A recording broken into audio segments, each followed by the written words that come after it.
Hi there. So this is the reverse side of my 1973 Sony ICF 5500M, otherwise known as the Captain 55.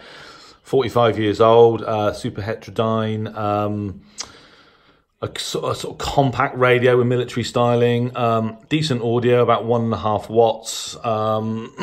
Stopped working, and as I said in my previous video, I bought it about a year ago and had been meaning to do a video on this radio. Tam in particular had asked me probably more than once to share it on the channel, and I just didn't get around to doing it. But I do use it sort of for listening to the football on BBC Radio 5 Live. And what prompted me to actually do this video is the fact that it stopped working because the battery compartment is basically rotten, as you find on radios of this era. So, but there you go. I thought it'd be interesting. You can see significant signs of corrosion after 45 years. As I said, I've only had this radio for a year, so I have no idea as to the conditions in which it was stored, but externally it's in very good nick. But obviously you can see there's a lot of corrosion, maybe to be expected. So in the big problem is in the battery compartment. The pressure of having 3 C cells in the compartment no longer provides an electrical circuit. And the reason for that is because, as you can see, the contacts are extremely corroded.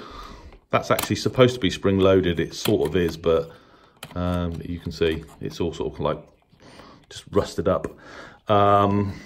And a piece of metal fell out of here when I took it apart, which I think is possibly the other terminal. You can see, there you go, 3 C cells. I think, yeah, on the positive terminal, I think a piece of metal's fallen off. There is still a piece of metal there, and I've just rigged up a simple battery pack using crocodile clips, so it does still work.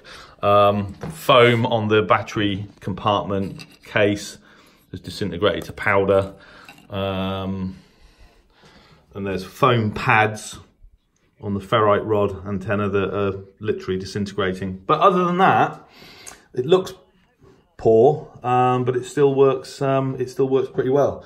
So what I'm going to try and find something at work today to clean the battery compartment and clean up the terminals, and then see if that then restores the electrical connection with the pressure on the batteries. If it doesn't, then I'm going to have to come up with one of my usual kind of Heath Robinson fixes. I'm not going to spend a lot of time sorting this out. It's not worth it.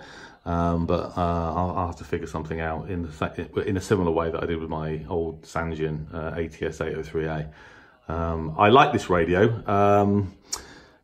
It is a shame it hasn't got long wave, but other than that, it's very nice audio for, as I said, listening to the football, etc. So there you go. You can see there's a lot stuffed into the case. It's not a very big radio. It's bigger than your average portable. You know, it's definitely a desktop radio or a bedside table radio, but there's definitely quite a lot stuffed into it. As I said in my previous video, there's a lot of features on this radio that you might not necessarily expect. You wouldn't get these days. You've got separate, so you've got earth and external antenna terminals. That's not BNC, it's just for attaching a length of wire to, but still a nice touch. The tuning scale is actually quite accurate, which is nice. But yeah, overall, a nice radio to own. I didn't pay very much for it. If it never worked again, it wouldn't be a disaster. But you know, it's a nice. I have this radio in the shack, as I said, and I use this radio, you know, not for DXing, but just for sort of listening to, you know, BBC Radio 5 Live, etc. So so there you go. I just thought it'd be interesting. So there's 45 years worth of corrosion, but otherwise working well. Okay, well, when I've fixed it, whatever I decide to do, I cleaned it up and put it back together, I'll do another video. In the meantime, thanks for watching.